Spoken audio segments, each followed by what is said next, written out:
que c'est agréable d'être de retour, même si mon ordinateur vient de planter pour une deuxième fois. Il n'en demeure pas moins que d'avoir ce fond-là, c'est beaucoup plus agréable que celui de Monsieur le directeur. Retour sur l'activité que plusieurs ont amorcée chez H03 et que quelques-uns ont commencé chez H01, donc Mme José, M. Eric, bon, qui concerne ce que tu avais à créer, un outil encyclopédique et ludique sur un sujet donné. Donc, par exemple, moi, j'ai décidé de faire un outil d'apprentissage ludique et encyclopédique sur le renard à oreille de chauve-souris. C'est joli, hein? Donc, le renard à oreille de chauve-souris qui fait partie de la famille des canidés. Voilà. Ce que je vais faire, c'est qu'à l'aide de l'application Bloxel, je vais créer un parcours d'apprentissage au sujet du renard à oreille de chauve-souris. Donc, il va y avoir de multiples affiches sur lesquelles vont être écrites des informations concernant le renard à oreille de chauve-souris. Évidemment, ce sont des phrases complètes, et sans faute dans le meilleur des mondes. En observant les élèves de H03, ce que j'ai vu pendant qu'ils faisaient le projet, j'ai vu des gens qui prenaient des notes sur du papier, sur les tables et aussi dans des fichiers sur la tablette, comme sur Pages, entre autres. J'ai vu des gens faire des essais en pixels de quoi allait avoir de l'air les éléments dont ils ont besoin pour réaliser leur outil encyclopédique et ludique. J'ai vu des gens regarder des vidéos et d'autres lire des articles. Attention, quand on fait une recherche sur Google, c'est pas parce que le premier choix qui est en haut devient automatiquement le meilleur. Il faut essayer des fois d'utiliser des mots-clés qui vont être plus efficaces, qui vont te permettre d'avoir des articles qui sont plus à ta compréhension. Par exemple, je pourrais chercher renard à oreille de chauve-souris expliqué aux jeunes. Par exemple.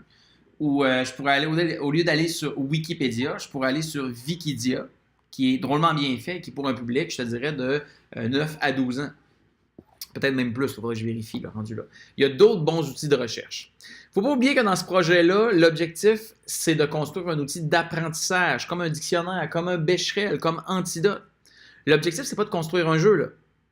Je veux que quand la personne s'assoit devant ton application, qu'elle s'assoit devant l'outil d'apprentissage que tu vas créer, elle soit là pour apprendre des choses, qu'elle lise des éléments d'information pertinentes, des éléments d'information pertinents, des trucs importants sur n'importe quoi. Ça peut être mon renard à oreille de chauve-souris, ça peut être la moto, ça peut être une planète dans l'espace, ça peut être une invention, ça peut être le serpent, etc.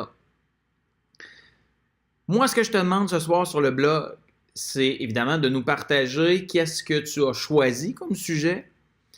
Quelle va être la démarche que tu vas prendre pour, au bout du compte, j'obtienne le projet, le produit que je t'ai demandé.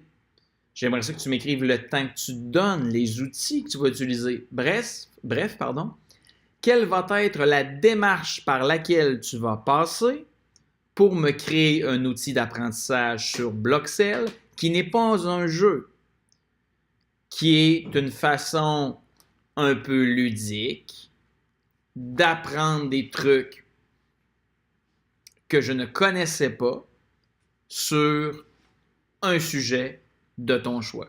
Alors, quelle est ta démarche? Là, je devrais lire des étapes, je devrais lire du minutage, je devrais lire des outils, je devrais lire évidemment ton sujet, c'est pas mal la première chose que tu vas me dire.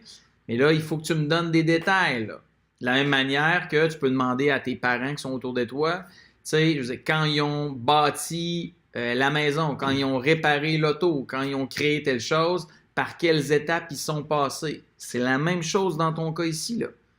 Par quelles étapes tu vas passer en classe pour en arriver à ce que j'ai dans quelques jours, un jeu qui n'est pas un jeu, mais un parcours que je vais suivre en m'amusant un peu et dans lequel je vais apprendre. Bonsoir, à demain.